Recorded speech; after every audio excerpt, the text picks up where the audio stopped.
धियो यो नः प्रचोदयात्। ॐ गुरुर्ब्रह्मा गुरुर्विष्णु गुरुर्देवो महेश्वर गुरुर्साक्षात् परब्रह्म तस्मै श्री गुरवे नमः।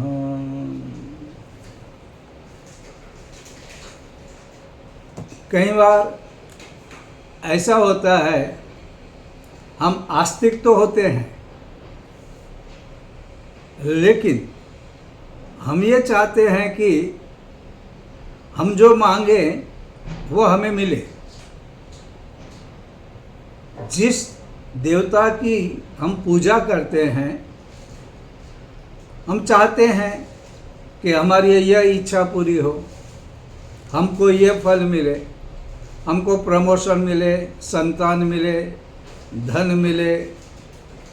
और जब इच्छा नहीं होती है तो हमको लगता है कि यह देवता कुछ ठीक नहीं है, थोड़ा सा कमज़ोर है, फिर उससे हम बदल देते हैं। अक्सर ऐसा देखा जाता है। एक बार एक भक्त रामायण सुनने गया, उसे बहुत अच्छा लगा। 9 दिन तक वो रामायण सुनने गया। सुन कर उसे लगा इस दुनिया में राम से बढ़कर कोई नहीं। उन्होंने राम की उपासना शुरू की। बहुत दिन बीते, ये चाहिए, वो चाहिए, सुख चाहिए, संपत्ति चाहिए, शांति चाहिए, तत्काल फल चाहिए, अच्छा फल चाहिए, ये सारी कामनाएं की। लेकिन समय बीतता गया, ऐसा कुछ भी नहीं हुआ। वो बोला, राम में तो वो ताकत नहीं है। परेशान हो गया, सोचा इतने दिन बेकार हो गए, राम ने तो कुछ भी नहीं दिया। फिर सोचा, अरे हनुमान जी के बारे में, आजकल तो हनुमान चालीसा के बारे में बहुत लोग बोल रहे हैं। हनुमान तो चिरंजीवी है, आज भी है, अभी भी है। मैं हनुमान की उपासना करता हूँ। और उसने हनुमान की उपासना शुरू कर दी। हनुमान चालीसा बोलने लगा, शनिवार को मंदिर जाने लगा, बहुत कुछ किया, बहुत मन्नतें मानी। समय बीतता गया, फिर बोला, अरे यार, ये तो हनुमान कुछ भी नहीं कर रहे, राम ने कुछ भी नहीं किया, और राम के ही तो भक्त हनुमान है, राम कुछ नहीं कर सकते तो हनुमान क्या करेंगे। और उन्होंने हनुमान की भक्ति भी छोड़ी। अब उसी समय उनके नगर में भागवत कथा हुई, तो चले गए, भागवत कथा सुनी। रोज सुनते थे, बैठते थे, आगे जाके बैठते थे, भंडारे में प्रसाद लेते थे, सेवा भी करते थे। और उनको लगा भगवान कृष्ण तो पूर्ण परमात्मा है। उन्होंने उनकी उपासना शुरू कर दी। नई माला ली, तुलसी की माला ली, एक माला उन्होंने अपने गले में लटकाई, और फिर कृष्ण का नाम लेने लगा ये तो पूर्ण परमात्मा है, जिसे द्रौपदी को साथ दिया, सुदामा को इतना धनवान बना दिया, अर्जुन को मदद किया, मुझे भी मदद करेंगे। और उन्होंने भगवान कृष्ण की उपासना शुरू की। लेकिन समय बीतते गया, जो चाहते थे ऐसा कुछ भी नहीं हो रहा। फिर परेशान हो गए। किसी ने कहा, अरे गणेश जी की पूजा करो, वो तो तुम्हारे सारे संकट दूर करेंगे, वो तो सुख करता है, दुख हरता है, दुख दूर हो जाएंगे। श्री गणेश अथर्वशीर्ष रोज पढ़ो, देखो क्या चमत्कार होता है। उन्होंने फिर से किया, करते गए और फिर भी कुछ नहीं हुआ। अरे बोलते ये तो पागलपन है, ये तो हमारे धर्म में गलत है कुछ। तो किसी ने कहा अरे तुम ठहरो, निराश मत हो। गणेश जी के पिताजी महादेव, देवों के देव महादेव, उनका पूजन करो। वो गए जग से ऑनलाइन, उन्होंने रुद्राक्ष की माला मंगाई, भगवान शिव की उपासना शुरू की। सोमवार को उन्होंने द्वादश ज्योतिर्लिंग पढ़ना शुरू किया, सौराष्ट्र सोमनाथम च प्रारंभ कर दिया। लघु रुद्री करवाते गए, वापस देखा तो कुछ भी नहीं हो रहा है। अरे बोलते कि ये तो बहुत गलत हो रहा है, यहाँ पर कोई कुछ भी सही नहीं है। फिर किसी ने कहा अरे आप गायत्री का उपासना करो। गायत्री उपासना तो सभी भगवानों ने भी की, तो उन्होंने वो भी किया। फिर दुर्गा की उपासना की, फिर संतोषी माता का व्रत किया, और जितने भी देव देवी थे वैभव लक्ष्मी का पूजन किया। जहाँ देखे किसी पेड़ की पूजा, किसी वृक्ष की पूजा, किसी पहाड़ की पूजा, किसी महान संतों की पूजा, यहाँ वहाँ भटकने लगे, लेकिन कुछ नहीं हुआ। क्या बात हुई? क्या बात हुई? वो भगवानों में कुछ कमी नहीं, उसके व्यक्तित्व में जो कमी थी, उसने अपना व्यक्तित्व ही वैसा नहीं बनाया, अपनी पात्रता डेवलप नहीं की, न उनके अंदर पूरी श्रद्धा थी, न विश्वास था, न आस्था थी। सबको आजमाते चले गए। ये भगवान आजमाने के लिए नहीं होता है। अटल श्रद्धा, विश्वास ये होना चाहिए। इसलिए सबसे पहले देखो, नामदेव हो, तुकाराम हो, नरसिंह मेहता हो, चैतन्य हो, कबीर हो, ये सभी लोगों ने इसलिए पाया कि वे उसके लायक थे। गंगा अपना रास्ता छोड़ के भक्तों के घर में गए, ऐसे प्रसंग आते हैं। क्यों? क्योंकि वो लायक थे।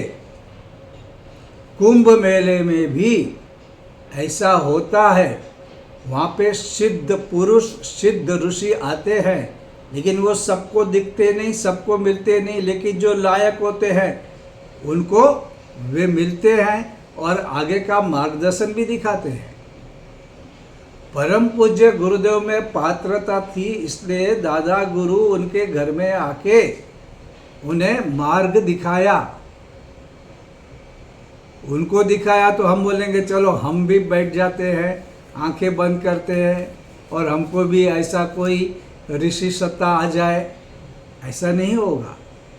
पात्रता नहीं है तो कुछ भी नहीं होता। आस्था नहीं, श्रद्धा नहीं, हमारा चिंतन, चरित्र और व्यवहार भी ठीक नहीं, हम बेईमानी करेंगे, चोरी करेंगे, झूठ बोलेंगे, लोगों को गिराएंगे, कड़वी भाषा का प्रयोग करेंगे, तामसी भोजन करेंगे, भाषा हमारी गंदी रहेगी, अपशब्द बोलते रहेंगे और फिर बोलेंगे कि भगवान हमारी इच्छा पूरी करे। भगवान सिर्फ माला जपने से प्रसन्न नहीं होता है। ऐसा होता तो मेरे ख्याल से कितने लोगों को मुक्ति मिल जाती। ऐसा नहीं होता है। वह आपकी पात्रता देखते हैं। अभी परम पूज्य गुरुदेव की एक छोटी सी किताब है, मनुष्य एक भटका हुआ देवता।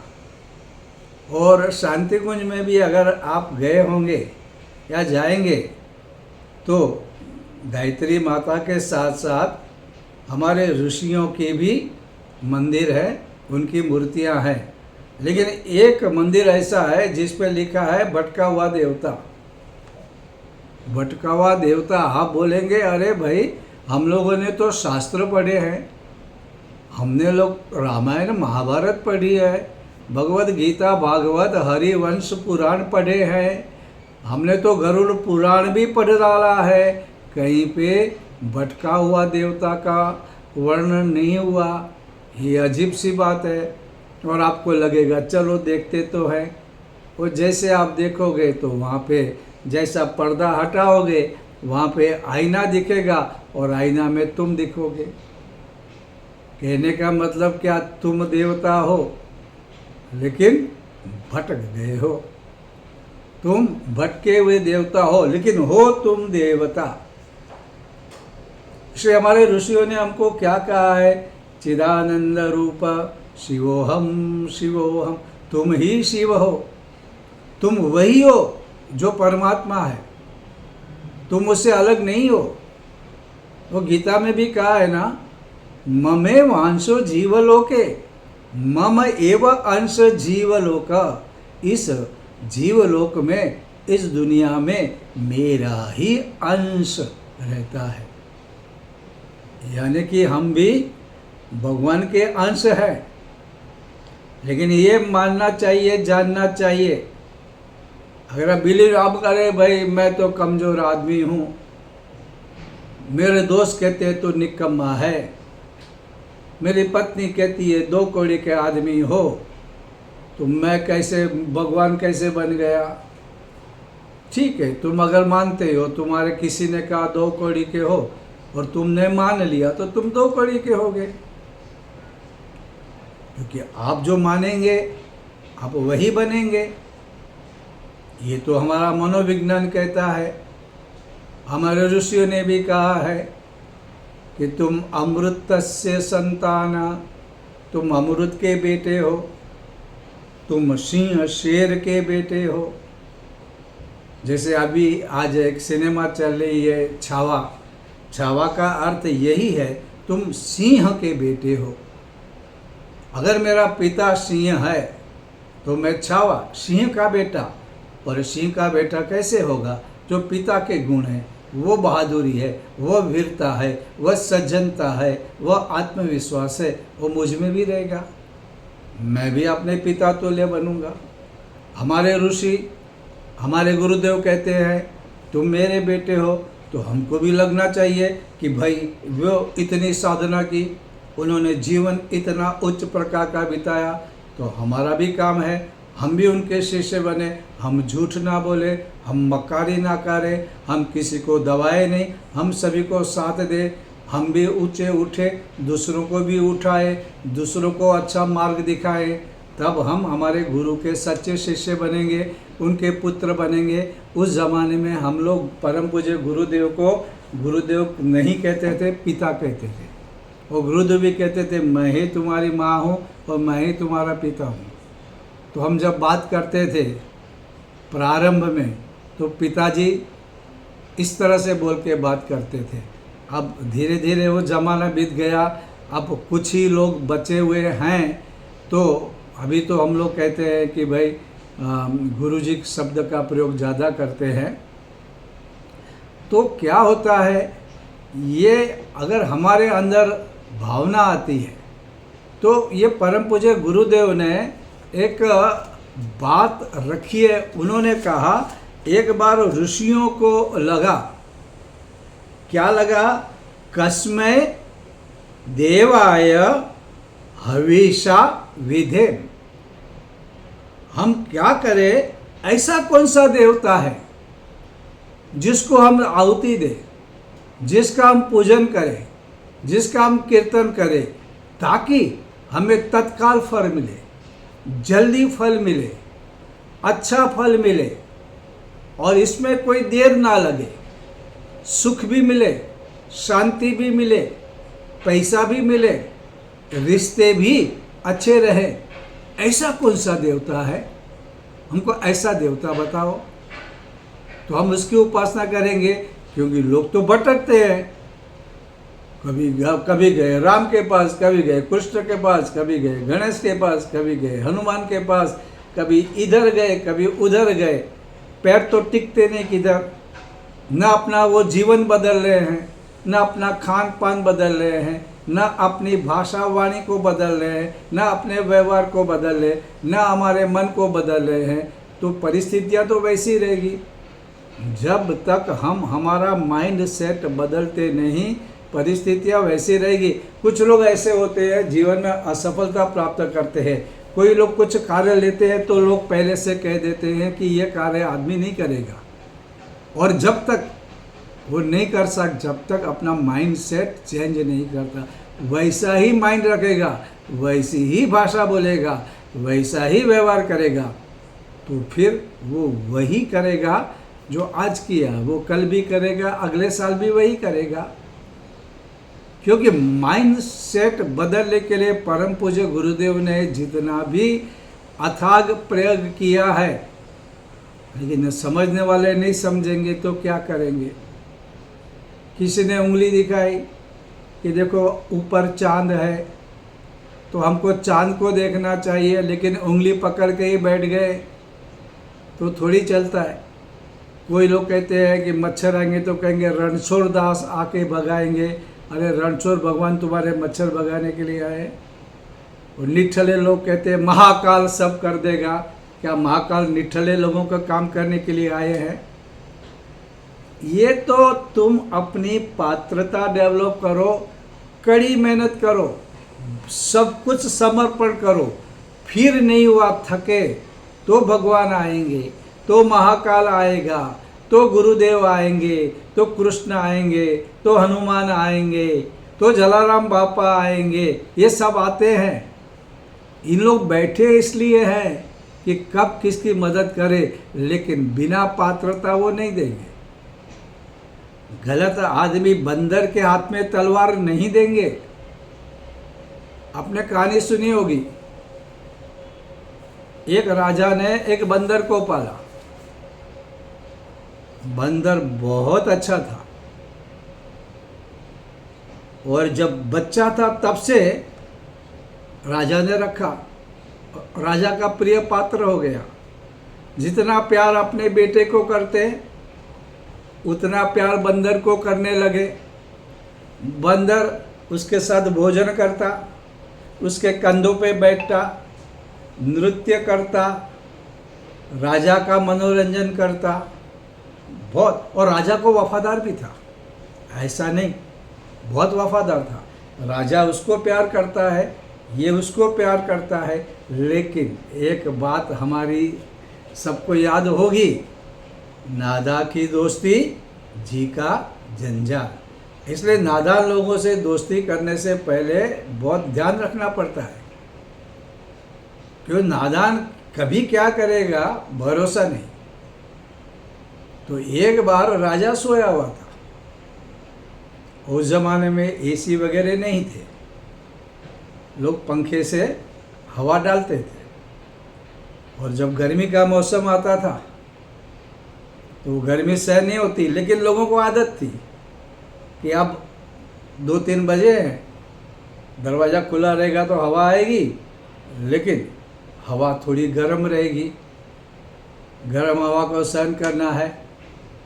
तो अगर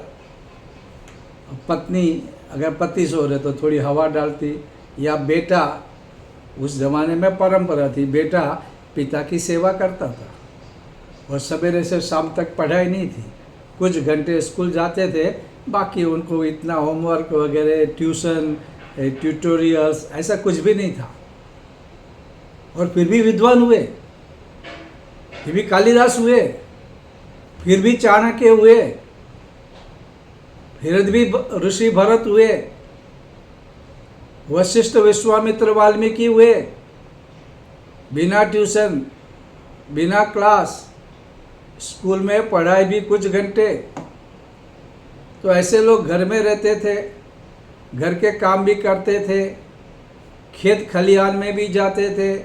माता पिता एक परंपरा थी, दोपहर को तो सब अपने घर में आके या खेत में पेड़ के नीचे सोते थे। तो ऐसे में बच्चे लोग हवा डालते थे, माता पिता को पैर दबाते थे।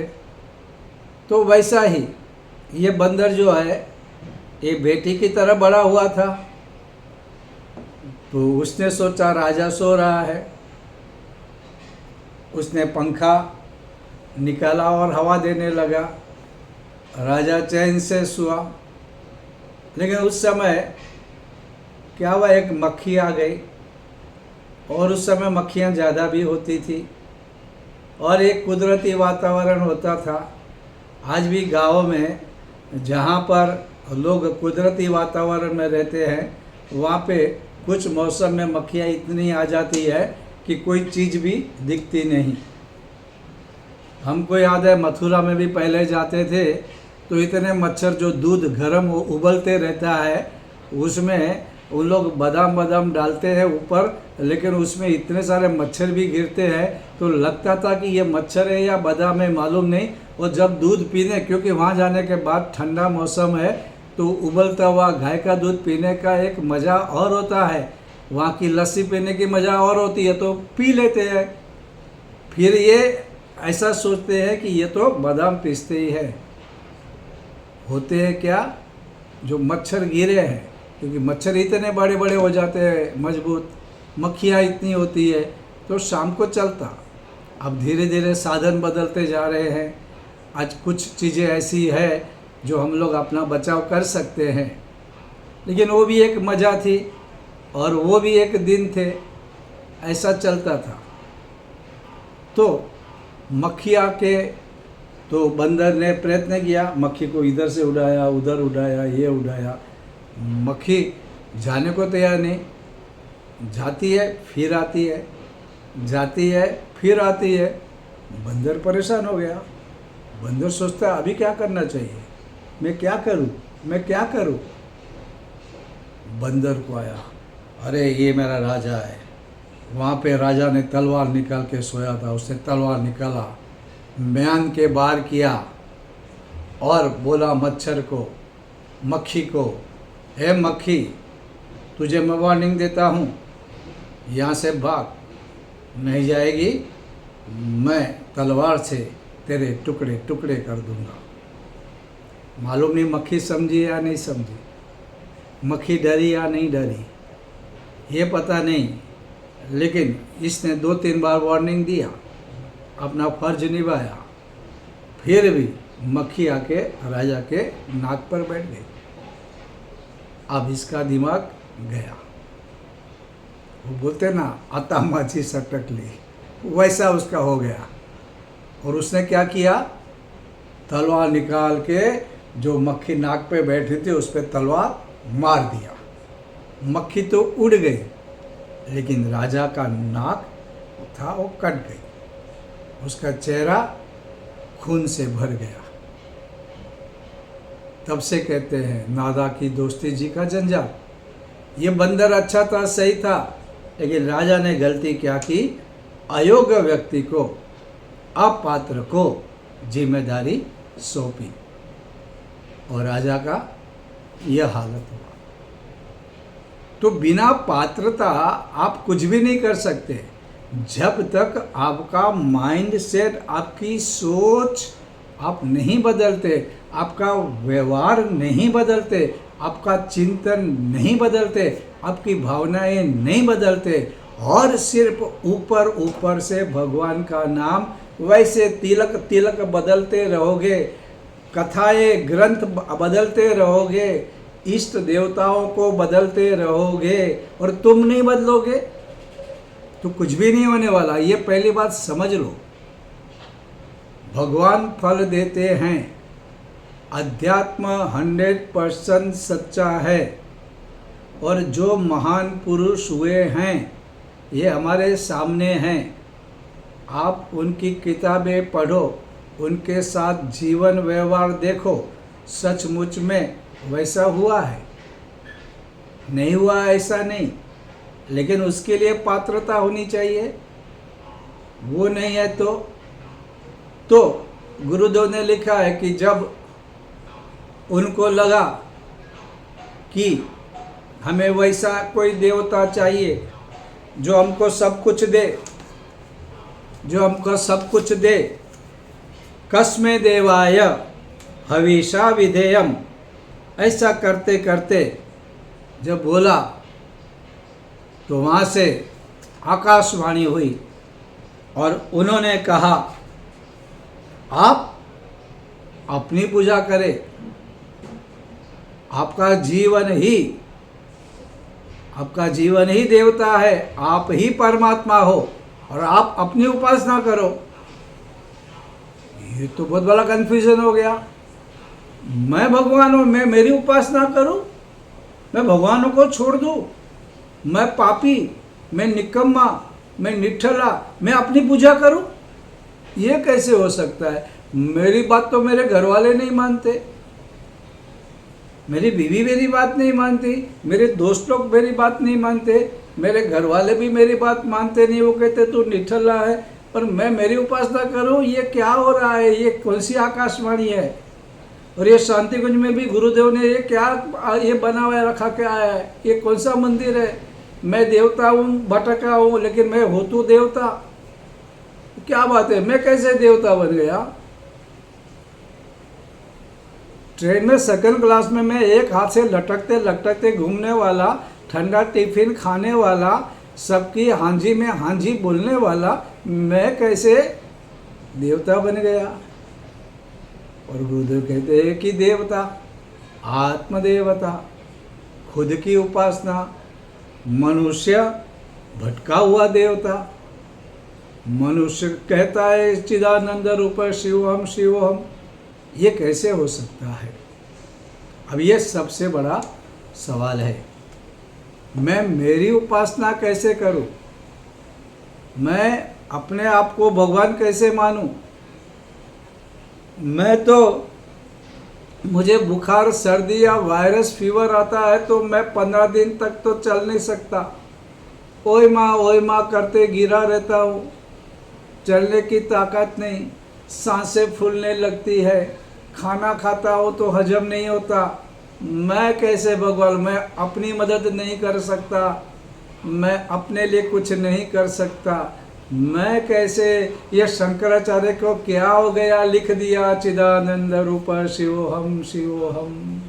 ये गुरुदेव को क्या हो गया, बोले तुम देवता हो, ऐसा कैसा? और ये लोग झूठ बोलने वाले भी नहीं है, उनको तो कोई स्वार्थ नहीं है।